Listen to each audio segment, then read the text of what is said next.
Hello, good morning, student. I am Banfal Maurya. Today is my topic regulation of gene expression. Regulation of gene expression refer to a very broad term that may occur at various levels. In eukaryotic cells, the regulation could be extended at first point इसमें होता है जिसको हम कहते हैं transcriptional level. Second point है जिसको हम कहते हैं processing level. And third, transport of messenger RNA from nucleus to cytoplasm and translation. ये पूरा प्रोसेस क्या कहलाता है? Gene regulation. यानी हम कह सकते हैं कि जीन रेगुलेशन एक बहुत ही ब्रॉड मीनिंग होता है इसका। ये डिफरेंट लेवल पर हो सकता है। जीन एक्सप्रेशन के थ्रू पॉलीपेप्टाइड का निर्माण होता है और वह पॉलीपेप्टाइड कई लेवल पर रेगुलेट कर सकती है।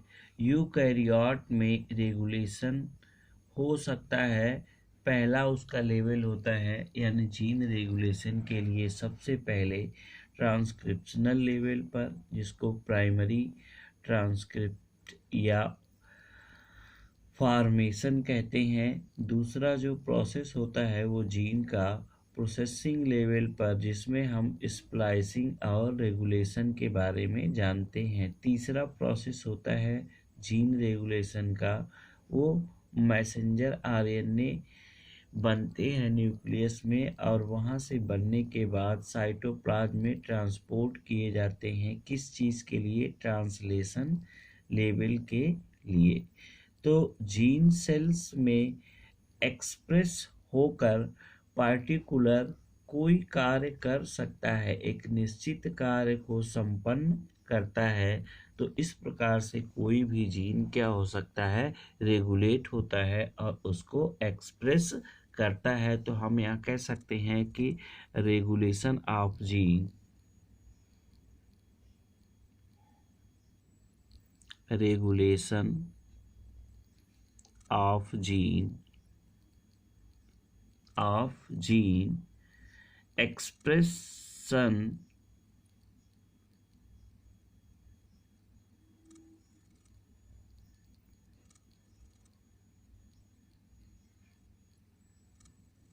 expression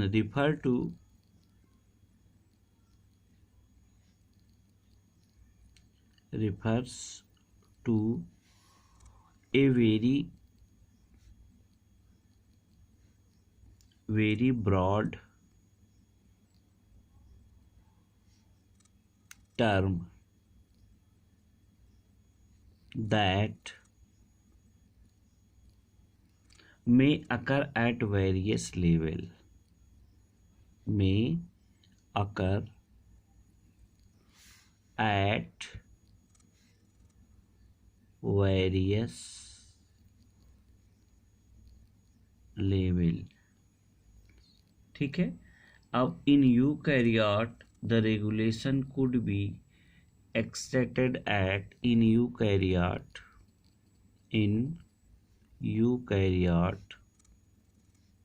यूकैरियोटिक सेल्स में क्या होता है?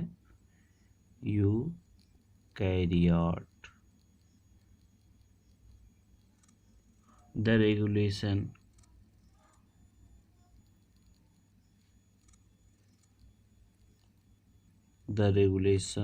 could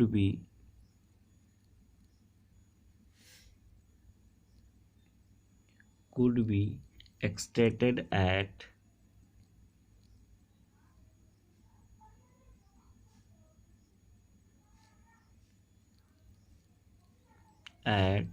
यानी किस किस लेवल पे जीन रेगुलेट कर सकता है। इसमें जो पहला होगा आपका, सबसे पहले वो ट्रांसक्रिप्शनल लेवल पर, यानी ट्रांसक्रिप्शन कराएगा।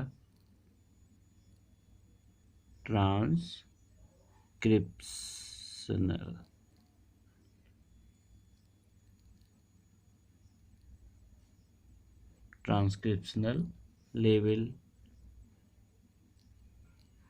ठीक है, इसका मतलब क्या होता है? इसका मतलब होता है formation of primary transcript. Formation of primary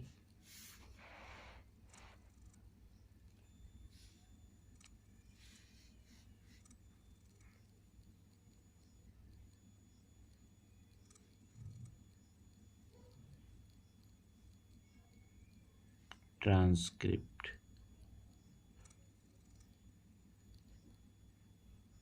यानी फॉर्मेशन ऑफ प्राइमरी ट्रांसक्रिप्ट जो सेकेंड लेवल होता है जीन रेगुलेशन का, processing level regulation of splicing, दूसरा होता है processing level.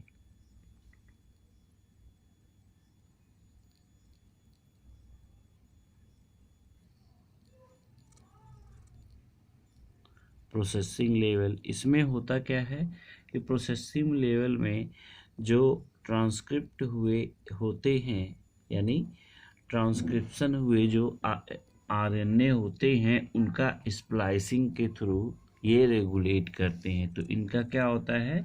Splicing, regulation of splicing. इसको हम कहते हैं रेगुलेशन ऑफ स्प्लाइसिंग। और जो थर्ड लेवल होता है उसको हम कहते हैं कि transport of messenger RNA from nucleus to cytoplasm. Transport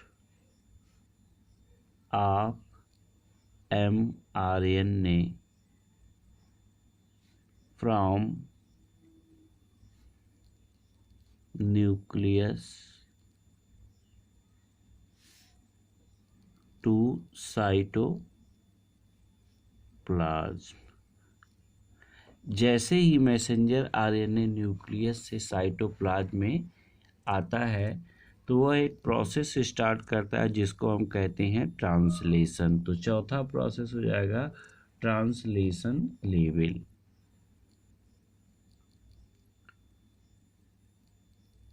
translation level. तो ये ट्रांसलेशन लेवल, ये 4 लेवल्स हैं। इन्हीं 4 लेवल पे कोई भी जीन क्या करता है? एक्सप्रेस करता है। जीन सेल में एक्सप्रेस होकर एक पार्टिकुलर कार्य को पूरा करता है। यानी जीन किसी भी सेल्स में, चाहे वो प्रोकैरियोटिक हो या यूकैरियोटिक हो, मेनली हम यूकैरियोट को स्टडी कर रहे हैं, तो इसमें देखते हैं कि यूकैरियोट पर जो जीन सेल्स में एक्सप्रेस होकर एक पार्टिकुलर फंक्शन को क्रिएट करता है। और इसका सबसे बढ़िया एग्जाम्पल है बीटा गैलेक्टोसाइडेज नामक एंजाइम, जो स्टीरिया कोलाई द्वारा सिंथेसाइज्ड होता है।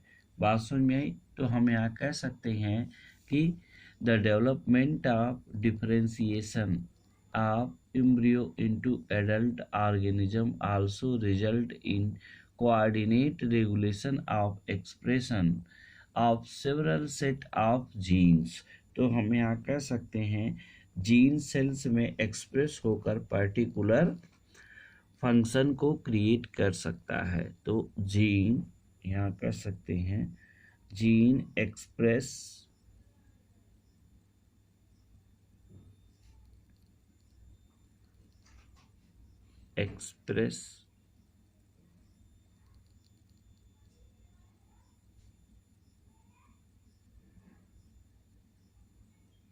expressed a particular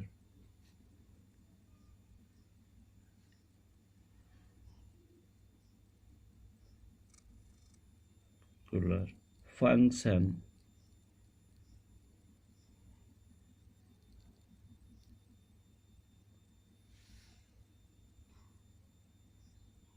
express a particular function। For example, इसका सबसे बढ़िया एग्जाम्पल क्या होता है? बीटा गैलेक्टोज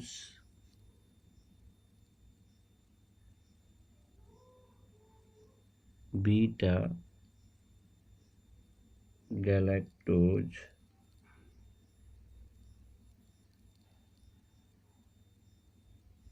ऐसे लिख सकते हैं, beta galactose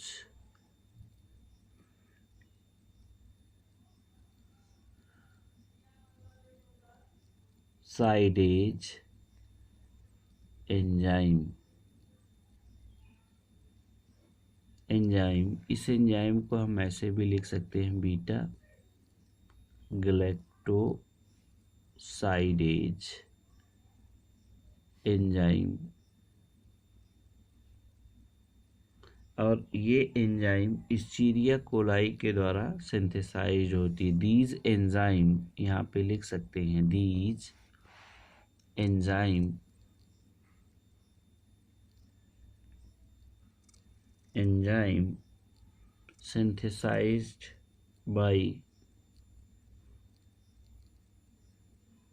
synthesized by E. coli, Escherichia coli. तो ये एंजाइम इस्चीरिया कोलाई के द्वारा सिंथेसाइज्ड हो सकती हैं। अब किस प्रकार से इनका रेगुलेशन होता है? Regulation of gene expression in prokaryote. तो ये प्रोकैरियोट में भी रेगुलेट होते हैं और यूकैरियोट में भी रेगुलेट होते हैं।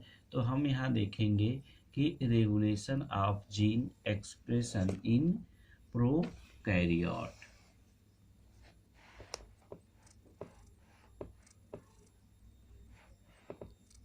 यहाँ हम देखेंगे regulation of gene expression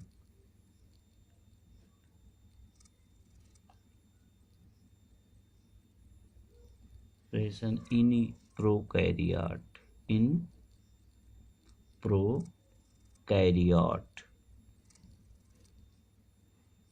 prokaryote में किस प्रकार से जीन का एक्सप्रेशन होता है?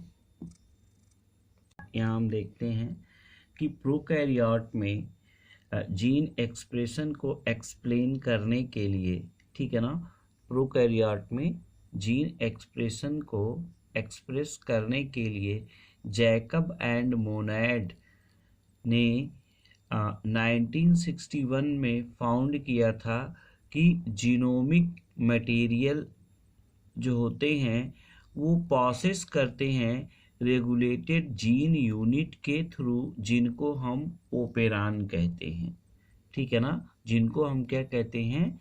ओपेरान। एंड ओपेरान हैज, एक ओपेरान में क्या होता है कि 1 or more स्ट्रक्चरल जीन होते हैं। An operon gene and promoter gene and regulator gene. यानी इस प्रकार से, यानी किस प्रकार से ये जीन रेगुलेट करते हैं? तो जीन रेगुलेशन के लिए जैकब एंड मोनैड ने 1961 में पाया था कि जीनोमिक मटेरियल में कुछ सब्सटेंसेस होते हैं जो जीन कहलाते हैं, और वे रेगुलेटेड जीन यूनिट क्या कहलाती हैं? जो जीन को रेगुलेट करने वाली यूनिट होती हैं, उन्हीं को हम क्या कहते हैं? ओपेरान कहते हैं। तो एक ओपेरान में क्या हो सकता है? एक ओपेरान में 1 or more स्ट्रक्चरल जीन होते हैं। किसी भी ओपेरान में क्या हो सकते हैं? चाहे 1, ठीक है। तो हम यहाँ कह सकते हैं कि regulation of gene expression in prokaryote, तो हम यहाँ कहेंगे इन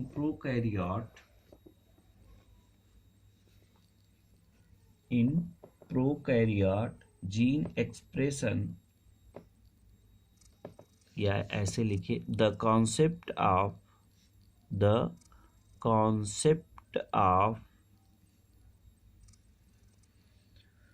ओपेरान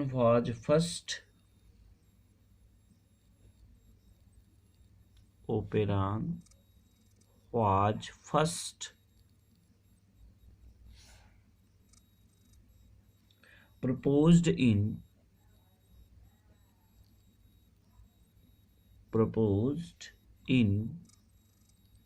1961 by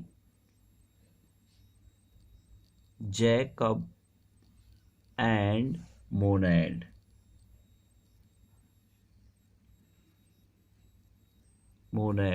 यानी इसी जीन रेगुलेशन या एक्सप्रेशन को ही हम लैक ओपेरान कहते हैं.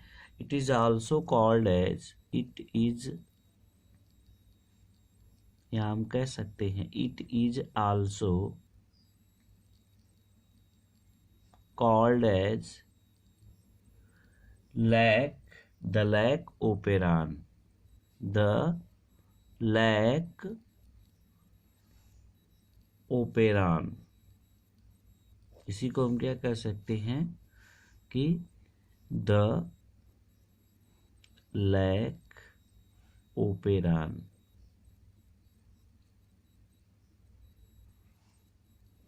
जीन रेगुलेशन को ही हम क्या कहते हैं, लैक ओपेरान. प्रोकैरियोट में जीन रेगुलेशन ही क्या कहलाएगा, लैक ओपेरान. इसको सबसे पहले जैकब एंड मोनैड ने डिस्कवर्ड किया था. कब? 1961 में. ठीक है. तो कंपोनेंट ऑफ एन ओपेरान के क्या कंपोनेंट होते हैं, तो हम यहाँ लिख सकते हैं द कंपोनेंट ऑफ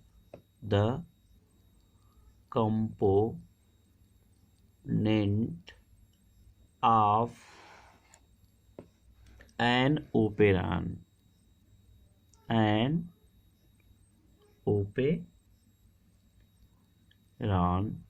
तो ओपेरान के क्या कंपोनेंट होते थे? पहला होता था component first structural gene.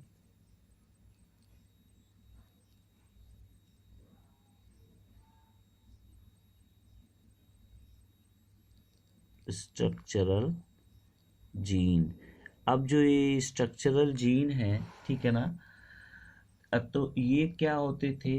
The fragment of DNA which transcribe messenger RNA for polypeptide synthesis. ठीक है ना. ये स्ट्रक्चरल जीन क्या काम करते थे? द फ्रेगमेंट, ये होते क्या हैं? द फ्रेगमेंट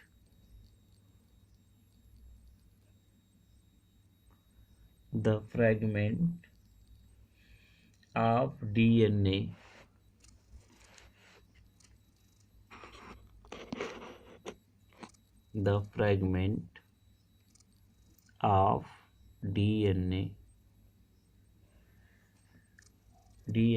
which transcribe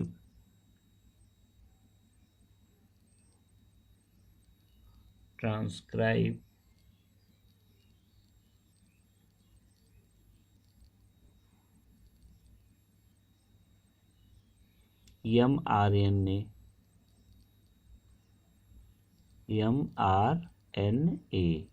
और ये क्या करते थे? मैसेंजर आरएनए को ट्रांसक्राइब करते थे for synthesis of polypeptide.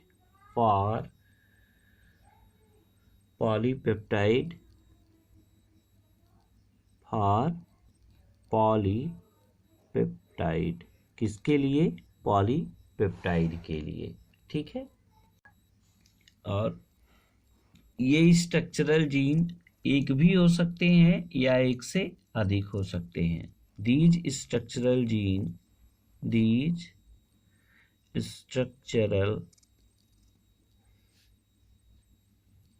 Gene may be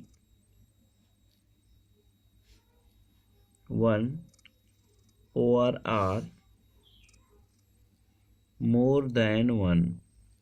ये एक भी हो सकते हैं और एक से अधिक भी हो सकते हैं. और इसमें दूसरा क्या होता है कंपोनेंट, जो सेकेंड कंपोनेंट होता है उसको हम कहते हैं प्रमोटर. क्या कहेंगे? Promoter gene. दूसरा क्या होता है? ये प्रमोटर जीन. ये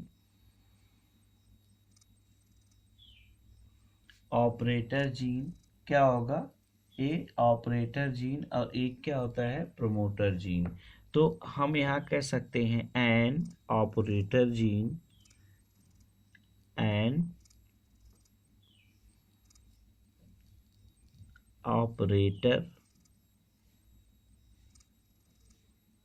जीन, और तीसरा होता है ए promoter gene, A promoter gene.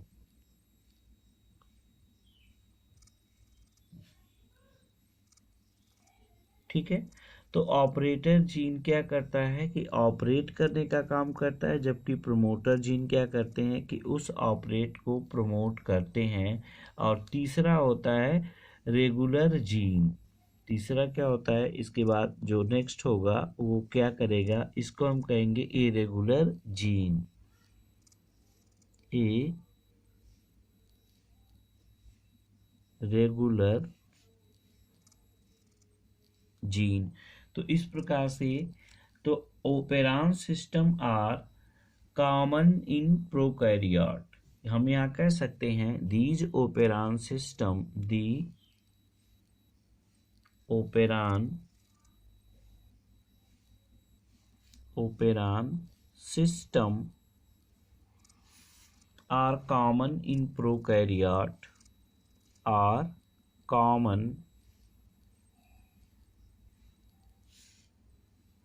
in prokaryote, are common in prokaryote.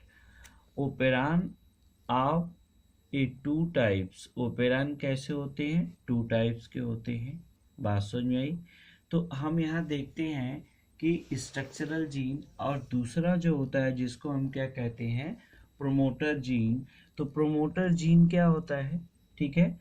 तो promoter gene the sequence of DNA where RNA polymerase bind to initiate transcription. तो ये क्या करता है, जो प्रोमोटर जीन होता है उसका ये फंक्शन ये होता है, ये दूसरा जो है जिसको हम कहेंगे ये प्रोमोटर जीन है।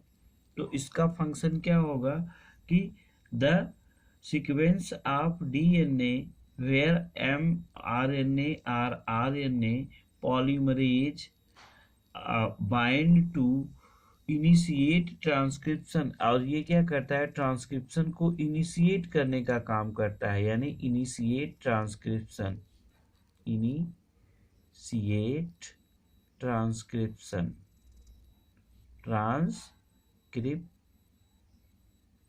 को इनिशिएट करता है, ठीक है ना। और ऑपरेटर जीन सीक्वेंस ऑफ, ये भी क्या होता है, जो ऑपरेटर जीन होता है ये क्या करता है, ये सीक्वेंस बनाता है, क्या करता है कि sequence of DNA adjust the promoter which specific रेगु या which specific repressor protein bind are called operon. यानी प्रमोटर जीन ही क्या कहलाएगा, जो ऑपरेट करने के लिए होते हैं। प्रमोटर जीन ट्रांसक्रिप्शन के लिए रिस्पॉन्सिबल होता है, जबकि ऑपरेटर जीन एक डीएनए का सीक्वेंस होता है जो प्रमोट करता है specific repressor protein bind is called operator. अब ये ऑपरेटर को क्या करता है, सीक्वेंस करता है। और देख नेक्स्ट होता है उसको हम कहते हैं रेगुलर जीन, या उसी को कहते हैं रेगुलेटर जीन। तो जो रेगुलेटर जीन होते हैं, these gene are for repressor protein that bind to the operator and suppressed its activity, as a result transcription will be switched up. और ये क्या करते हैं, रेगुलेटर जीन जो है ट्रांसक्रिप्शन को कंप्लीट करते हैं और ट्रांसक्रिप्शन के फलस्वरूप मैसेंजर आरएनए को सेंड करते हैं। अब जो लास्ट होता है उसको हम कहते हैं इंड्यूसर। इसके लास्ट में जो सबसे आता है उसको हम कहते हैं इंड्यूसर, जो कि इंड्यूसर का काम होता है क्या, इंड्यूसर। तो इंड्यूसर क्या करते हैं कि it is substrate that prevent repressor for binding to the operator are called inducer. यानी कहने का मतलब ये ऐसे सबस्टेंस होते हैं, ये ऐसे सबस्टेंस होते हैं जो प्रिवेंट करते हैं रिप्रेसर को, और ये रिप्रेस कर देते हैं जिससे ऑपरेटर क्या हो जाता है कि ब्लॉक हो जाता है। अब यहाँ पे लैक ओपेरान, अब यहाँ पे लैक ओपेरान वर्क करेगा लाइक दैट। हम यहाँ पे देखें तो इस प्रकार से द थ्री स्ट्रक्चरल जीन अगर यहाँ पे देखें ट्रांसक्राइब्ड होके आते हैं तो हम यहाँ कर सकते हैं lac operon consist of 3 structural gene. तो यहाँ आगे देखिए lac operon, the lac operon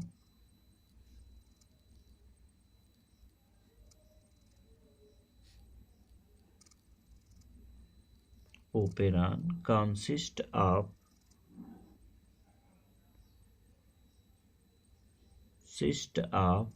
three structural gene,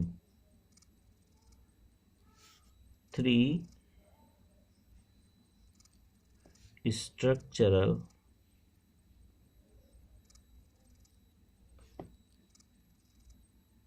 gene.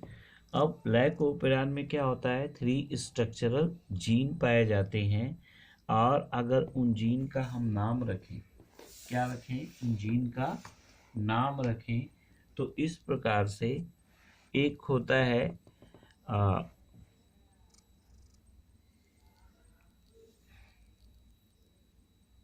Regulator gene, दूसरा होता है प्रमोटर जीन, और तीसरा होता है ऑपरेटर जीन। तो एक होता है रेगुलेटर जीन, दूसरा होता है प्रमोटर जीन, और तीसरा क्या होता है स्ट्रक्चरल जीन। ठीक है, तो एक को हम क्या कहें, रेगुलेटर जीन। लाइक दैट अगर हम इस फिगर को देखें ऐसे, तो अगर हम सपोज करें कि that is a part of DNA, ये क्या है, डीएनए है, ये क्या है, डीएनए है। तो in absence of inducer 2 condition बन सकती है, in absence of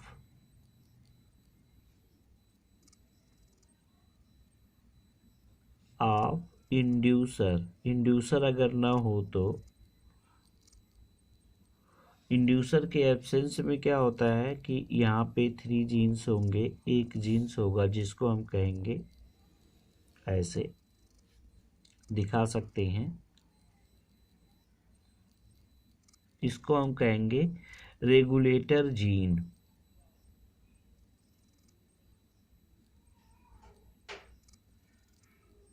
regulator gene, ठीक है। अब यहाँ पे 2 जीन लगे हैं जिसको हम कहेंगे पी और Q, P O Z Y A. तो ये जो होते हैं, ये जीन, ये भी जीन है, ये भी जीन है, ये भी जीन है, और ये स्ट्रक्चरल जीन है जिसको हम कहेंगे ZYA। ये क्या है, स्ट्रक्चरल जीन।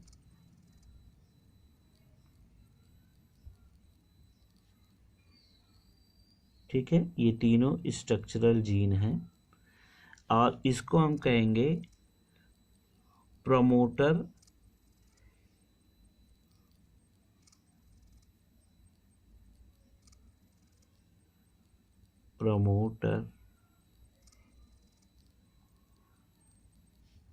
और इसको हम कहेंगे ऑपरेटर।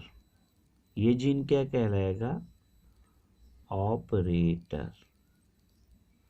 तो यहाँ इस डीएनए के पूरे फिगर में हम क्या देखें, यहाँ रेगुलेटर जीन है, यहाँ पर प्रमोटर जीन है, और यहाँ पर ऑपरेटर जीन है, और ये जो है आपका, ये तीनों स्ट्रक्चरल जीन है। ठीक है, तो अब यहाँ पे जो मैसेंजर आरएनए, ये एमआरएनए जो इनसे बनेंगे उनका काम क्या होता है, एमआरएनए जो डीएनए से ट्रांसक्रिप्शन के फलस्वरूप बनते हैं, तो ये क्या करेंगे, रिप्रेसर का काम करेंगे। किसका काम करेंगे, रिप्रेसर। यानी यहाँ से इस टॉपिक से जो मैसेंजर आरएनए बने ऐसे एमआरएनए, इसको हम एमआरएनए कहेंगे, ये रिप्रेसर का काम करते हैं। ये रिप्रेसर की तरह वर्क करते हैं। अब ये जो होता है आरएनए पॉलीमरेज एंजाइम यहाँ पे लगती है।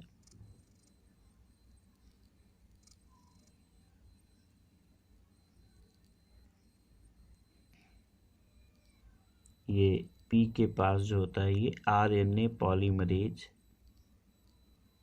RNA polymerase. अब ये आरएनए पॉलीमरेज आरएनए के सप्लाई के लिए या आरएनए को बनाने के लिए क्या करती है, ऑपरेट करती है। किसको, तो रिप्रेसर ऑपरेटर कॉम्प्लेक्स बनाती है, जो ये जीन्स के पास होते हैं। ये अगर ये जीन्स हैं तो ये क्या बनाएंगे, इसके साथ ऐड होंगे, जिसको हम कहेंगे रिप्रेसर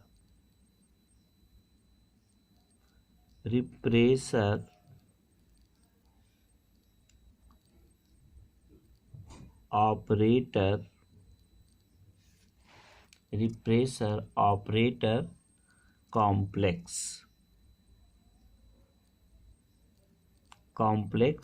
और ये किसको बनाएंगे, स्ट्रक्चरल जीन को। तो इस प्रकार से इन प्रेजेंस ऑफ इंड्यूसर, अगर इंड्यूसर होता है तो उसका क्या स्ट्रक्चर होता है, इन एब्सेंस ऑफ इंड्यूसर, और दूसरा क्या है, in presence of inducer.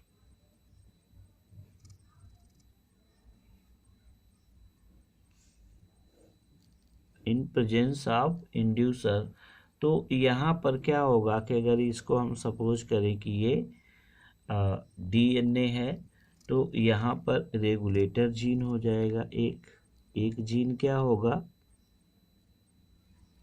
Regulator.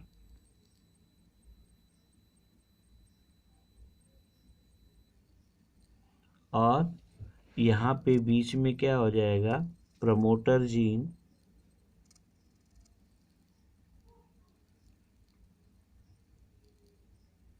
इसको हम क्या कहेंगे, प्रमोटर जीन। और इसको हम कहेंगे ऑपरेटर जीन, ऑपरेटर जीन। और यहाँ पर जो हो जाएंगे स्ट्रक्चरल जीन,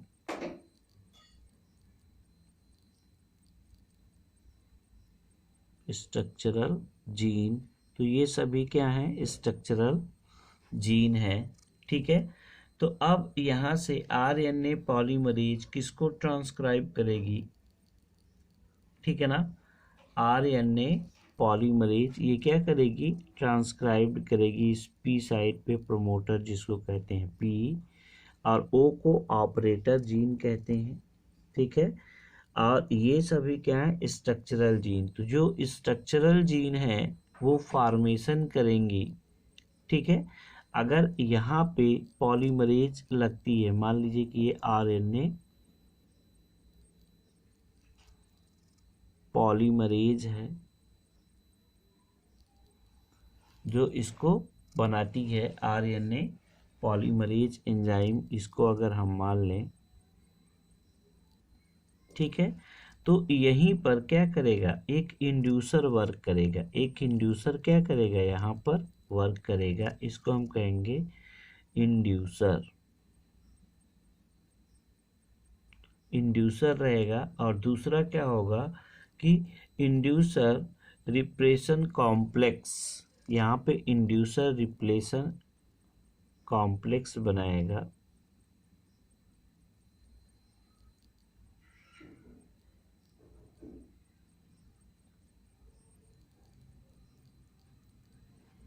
इसको हम कहेंगे इंड्यूसर रिप्रेसर कॉम्प्लेक्स। ये इंड्यूसर रिप्रेसर कॉम्प्लेक्स को बनाता है और यहाँ पर मैसेंजर आरएनए आपका इस स्ट्रक्चरल जीन से क्या बन जाएगा, mRNA, mRNA। तो ये पूरा प्रोसेस जो होता है वो करता क्या है कि यहाँ पे इंड्यूसर के द्वारा लैक्टोज या बीटा गैलेक्टोसाइडेज मैसेंजर बन जाएगा और परमिएज ट्रांस एसिमिलेज यानी mRNA बन जाएगा और ये साइटोप्लाज्म में निकल कर आएगा। तो यहाँ पे मैसेंजर आरएनए का क्या हो गया, फॉर्मेशन हो गया। अब यही साइटोप्लाज्म में निकल कर आएगा और क्या बनाएगा कि साइटोप्लाज्म में जैसे ही मैसेंजर आरएनए आया तो वह बीटा गैलेक्टोसाइडेज एंजाइम का फॉर्मेशन करेगा और इस प्रकार से ये एग्जाम्पल जो है लैक ओपेरान का मॉडल कहा गया। I hope you understand the lac operon model. एक बार हम फिर इसको रिवाइज कर देते हैं कि किस प्रकार से होता है लैक ओपेरान मॉडल। तो हम यहाँ आपको बताते हैं कि लैक ओपेरान मॉडल यानी किसी भी जीन के एक्सप्रेस करने के लिए ये मॉडल तैयार किया गया। तो लैक ओपेरान मॉडल जो होता है इस पे सबसे पहले प्रोकैरियोटिक सेल्स में जैकब एंड मोनैड ने 1961 में वर्क किया था और उन्होंने कहा था कि कंपोनेंट ऑफ एन ओपेरान, इसको क्या नाम दिया था कि जितने भी प्रोटीन सिंथेसिस या जीन एक्सप्रेशन के लिए कंपोनेंट होते हैं वो कंपोनेंट निम्नलिखित होते हैं। एक होता है स्ट्रक्चरल जीन, दूसरा होता है प्रोमोटर जीन और तीसरा होता है ऑपरेटर जीन। स्ट्रक्चरल जीन जो है पॉलीपेप्टाइड सिंथेसाइज्ड करता है किसके लिए, मैसेंजर आरएनए के लिए। प्रोमोटर जीन है वह आरएनए पॉलीमरेज से बाइंड होकर वो ट्रांसक्रिप्शन को इनिशिएट करता है, जबकि ऑपरेटर जीन क्या करता है कि डीएनए को एडजस्ट करता है वेयर स्पेसिफिक रिप्रेसर